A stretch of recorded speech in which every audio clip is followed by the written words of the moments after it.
მოგესალმებით ეთერშია დასოტევი საინფორმაციო გამოშვება დღის მთავარ სიახლეებს მარია მელიავა გაგაცნობთ. რაც შეეხება ევროინტეგრაციას და მოლაპარაკებების გახსნას, არის რთული მოცემულობა. ევროპული ბიუროკრატია არის საკუთარი განცხადებების მძევალი და არ იციან როგორ გათავისუფლდნენ ამ განცხადებებისგან. ამის შესახებ საქართველოს პრემიერ-მინისტრმა ირაკლი კობახიძემ პირველ არხთან ინტერვიუში განაცხადა. პრემიერის თქმით, ევროკავშირის ელჩმა არჩევნებამდე რამდენიმე დღით ადრე პირდაპირ უთხრა ქართველ მომრჩეველს, რომ თუ გაიმარჯვებდა, ქართული ოცნება და ხელისუფლებაში არ დაბრუნდებოდა კოლექტიური ნაცმოძრაობა, ევროინტეგრაცია იქნებოდა შეჩერებული. მან აქვე დაამატა, რომ უნდა იაქტიუროთ არჩევნების დღეს იმისათვის, რომ შეცვალოთ ეს მოცემულობა. ანუ პირდაპირ უთხრა ამ მომრჩეველს, რომ თუ ქართული ოცნება დარჩებოდა ხელისუფლებაში, ამ შემთხვევაში დარჩებოდა შეჩერებულ მდგომარეობაში ევროინტეგრაციის პროცესი და მხოლოდ იმ შემთხვევაში შეიძლებოდა აღდგენილიყო ეს შეჩერებული პროცესი, თუ ხელისუფლებაში დაბრუნდებოდა კოლექტიური ნაციონალური მოძრაობა, განაცხადა პრემიერ-მინისტრმა. დავუდასტურეთ რუმინულ მხარეს ის, რაცაც ვეუბნებით ქართულ საზოგადოებასაც, რომ 2030 წლისთვის საქართველო მზად იქნება თავის მხრივ ევროკავშირში გასაწევრიანებლად. ამის შესახებ პარლამენტის საგარეო ურთიერთობათა კომიტეტის თავმჯდომარე ნიკოლოზ სამხარაძემ განაცხადა, რომელიც საპარლამენტო დელეგაციასთან ერთად ბუქარესტში ვიზიტს განაგრძობს. სამხარაძის განცხადებით, ქართულმა მხარემ ღიად დასვა შეკითხვა, რამდენად იქნება თავად ევროკავშირი მზად გაფართოებისთვის იმ გამოწვევების ფონზე, რაც დღეს არსებობს, მათ შორის ეკონომიკოსთან, მიგრაციასა და უსაფრთხოებასთან დაკავშირებით. მიგვეჩნია, რომ 5 წელი რეალისტური ვადაა იმისთვის, რომ თუ ქვეყანაში მშვიდობა იქნება, ჩვენ შევძლებთ იმ რეფორმების გატარებას, რომელიც საჭიროა ევროკავშირში გასაწევრიანებლად. აღნიშნა ნიკოლოზ სამხარაძემ. აღნიშნულ ინფორმაციას ქართული ოცნება ავრცელებს. რჩევას მივცემ ოპოზიციონერ პოლიტიკოსებს დაიწყონ კამპანია და ხალხისთვის ახსნა თუ რა მოხდება. ამის შესახებ ლიეტუვის ყოფილმა საგარეო საქმეთა მინისტრმა გაბრიელიუს ლანსბერგისმა თბილისში ვიზიტის დროს პრესკონფერენციაზე განაცხადა. მისი თქმით, ოპოზიციამ ნათლად უნდა აუხსნას ევროპის და თავისუფლების კონცეფცია არა მხოლოდ მათ, რომლებიც ცხოვრობენ თბილისსა და დიდ ქალაქებში, ან ახალ ამბებს ისმენენ, არამედ ყველას, ვინც საკუთარი შვილების მომავალზე ფიქრობს. ევროპელმა პოლიტიკოსმა მაგალითად ბელარუსი დაასახელა და განაცხადა, რომ ქვეყანა ლუკაშენკომ გადარჩენისთვის რუსეთს მიყიდა. ახლა კი იქ არაფერია ეკონომიკური ტრამალის გარდა. ზოგიერთი ადამიანისთვის ეს თავისუფლების შესახებაა, ზოგიერთი ადამიანისთვის ეს დასავლეთის შესახებაა და ზოგიერთი ადამიანისთვის ეს ფულის. ჩვენთვის ეს უფრო მარტივი იყო, ვინაიდან ან ფული გაქვს ევროპაში, ან ღარიბი რჩები ევროპის გარეშე, განაცხადა პოლიტიკოსმა. სახალხო დამცველის განცხადებით დაუშვებელია საჯარო სამსახურში დასაქმებულთა გათავისუფლება მათ მიერ ღიად გამოხატული სამოქალაქო პოზიციისა თუ მოსაზრებების გამო.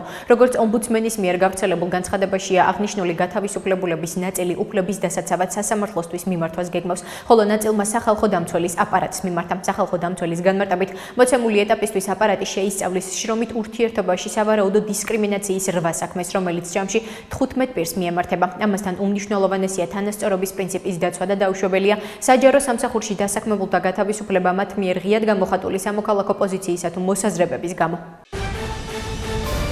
შეგვიძლია და უნდა გამოვიყენოთ დიპლომატიური ზეწოლა საქართველოს მთავრობაზე. ამის შესახებ პოლონელმა ევროპარლამენტარმა ჯგუფიდან განაახლე ევროპა მიხაუ კობოსკომ ექსკლუზიურ ინტერვიუში განაცხადა. მისი თქმით, საქართველოს მთავრობას არ აქვს ბევრი სივრცე მანევრირებისთვის და არჩევანი ძალიან შავსა და ძალიან თეთრ შორისაა. ვლადიმერ პუტინს აქვს გიჟური ოცნება ყოფილი საბჭოთა კავშირის აღდგენაზე. ჩვენ უკვე 3 წელია ვხედავთ, რას აკეთებს ის უკრაინაში ამ სასტიკი აგრესიით და შეჭრით უკრაინის თავისუფალ, დამოუკიდებელ და სუვერენულ სახელმწიფოზე და ჩვენ ვერ დავუშვებთ, რომ მან საქართველოს ხელში ჩაიგდოს. რაც შეეხება ნაბიჯებს, რაც დასავლეთმა ევროკავშირში გაწევრიანებისკენ ქართველი ხალხის სწრაფვის მხარდაჭერისთვის უნდა გადადგას. კობოსკომ განაცხადა, რომ ევროპელმა ლიდერებმა საქართველოს მხარდაჭერა მთავრობის მიერ მოქალაქეების მიმართ ქცევას უნდა დაუკავშირონ.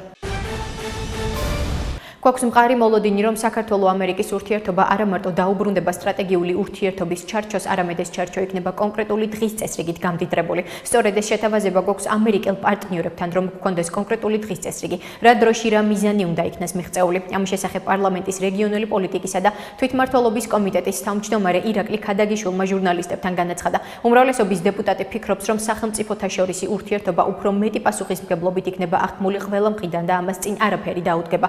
ჩვენ ეს შეთავაზება გვაქვს ამერიკელ პარტნიორებთან, რომ გქონდეს კონკრეტული დღის წესრიგი, რა დროში რა მიზანი უნდა იქნას მიღწეული. ვფიქრობ, ეს დღეს უფრო რეალურია. ვფიქრობ, სახელმწიფოთა შორისი ურთიერთობა უფრო მეტი პასუხისმგებლობით იქნება აღქმული ყველა მხრიდან და ამას წინ არაფერი დაუდგება, განაცხადა ქადაგიშვილმა. თბილისის მერ კახაკალაძის განცხადებით ავარიული კორპუსების ჩანაცვლების პროგრამის ფარგლებში კიდევ 3 პროექტის განხორციელება მიმდინარეობს. პროგრამის შესახებ კახაკალაძემ დედაქალაქის მთავრობის ხდომაზე ისაუბრა. დედაქალაქისთვის ავარიული სახლების არსებობა ერთ-ერთი მნიშვნელოვანი გამოწვევაა. ჩვენ წამოვიწყეთ პროგრამა, რომელიც მიზნად ისახავს ავარიული შენობა ნაგებობების ჩანაცვლებას ახალი თანამედროვე კორპუსებით. როდესაც გავაკეთეთ მოკვლევა რაიონების მიხედვით 10,000-მდე ასეთი შენობა ნაგებობა დაფიქსირდა. მისივე თქმით, პროგრამის ფარგლებში სამგორის რაიონში ვარკეთილის დასახლებაში მე-7 კვარტალში მე-12 კორპუსი თანამედროვე სტანდარტებით აშენდა და ახალ საცხოვრებელ კორპუსში გარემონტებული ბინა 36 ოჯახს გადაეცა. საქართველოს სახალხო დამცველი ეხმაურება ოპოზიციური პარტიებისა და ლიეტუვას ყოფილ საგარეო საქმეთა მინისტრს შორის თბილისში გამართულ შეხვედრაზე ცალკეული მედიის წარმომადგენლების არ დაშვების ფაქტს.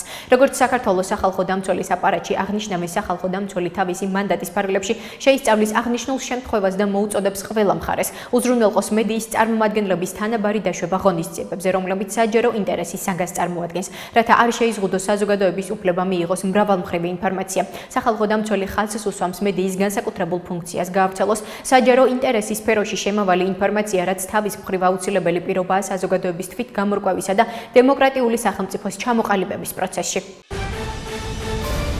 ლევან იოსელიანმა საქართველოს შეზღუდული შესაძლებლობების მქონე პირთა ქსელის გაერთიანებულ შეხვედრაში მიიღო მონაწილეობა, რომელზეც შეზღუდული შესაძლებლობების მქონე პირთა უფლებების დაცვისა და ადვოკატირებისათვის განსახორციელებელ ღონისძიებებზე ისაუბრეს.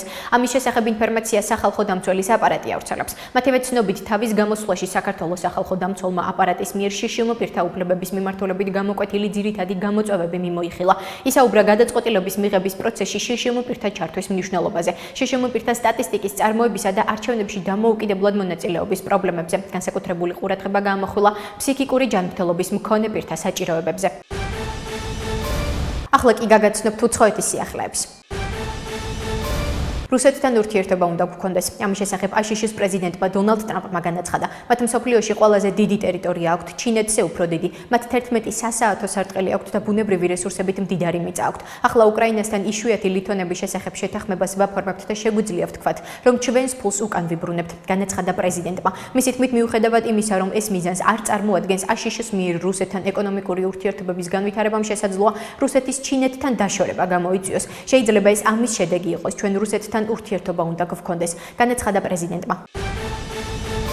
ირანმა 2022 წელს დაკავებული საფრანგეთის მოქალაქე გაათავისუფლა. ამის შესახებ ინფორმაციას ფრანგული მედია ქვეყნის პრეზიდენტზე ემანუელ მაკრონზე დაყრდნობით ავრცელებს. ოლივიე გრონდო თავისუფალია და საფრანგეთში ოჯახთან ერთად არის. ჩვენ მისი ოჯახის უზარმაზარ სიხარულსა და შვებას ვიზიარებთ, განაცხადა მაკრონმა. 34 წლის საფრანგეთის მოქალაქე ოლივიე გრონდო ირანში 2022 წლის ოქტომბერში უსაფრთხოების წესების დარღვევის ბრალდებით დააკავეს. ამასთან მაკრონმა აღნიშნა, რომ ირანში ჯაშუშობის ბრალდებით დაკავებული კიდევ 2 საფრანგეთის მოქალაქის სესილ კოლერისა და მისი პარტნიორის ჯაკ პარიზის გასათავისუფლებლად ყველაფერს გააკეთებს. ჩვენი მობილიზაცია არ შესუსტდება. სესილ კოლერი და ჟაკ პარიზი ირანის ციხეებიდან უნდა გათავისუფლდნენ, აღნიშნა საფრანგეთის პრეზიდენტმა.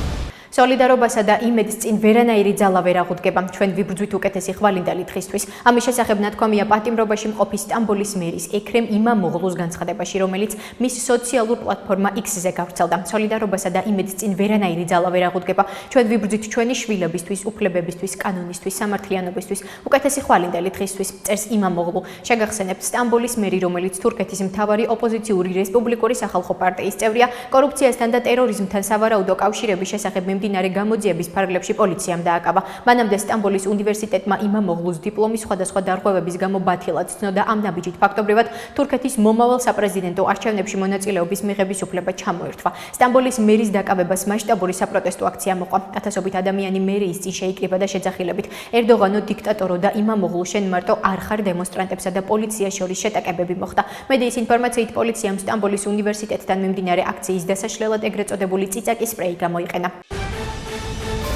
იემენიდან ისრაელის მიმართულებით რაკეტა გაუშვეს, რომელიც ისრაელის საჰაერო ძალებმა ქვეყნის საჰაერო სივრცეში შესვლამდე ჩამოაგდეს. ინფორმაციას Times of Israel ავრცელებს. გამოცემის ცნობით ისრაელის თავდაცვის ძალების განცხადებაში აღნიშნულია, რომ მოსალონელი თავდასხმის გამო პროტოკოლის შესაბამისად საჰაერო განგაში გამოცხადდა. თავდასხმაზე პასუხისმგებლობა იემენელმა ჰუსიტებმა აიღეს. მათი განცხადებით ისრაელის მიმართულებით ბალისტიკური რაკეტა გაუშვეს, რომლის სამიზნე ბენ-გურიონის აეროპორტი იყო. ასეთი იყო მიმდინარე სიახლეები მომავალ შეხვედრამდე.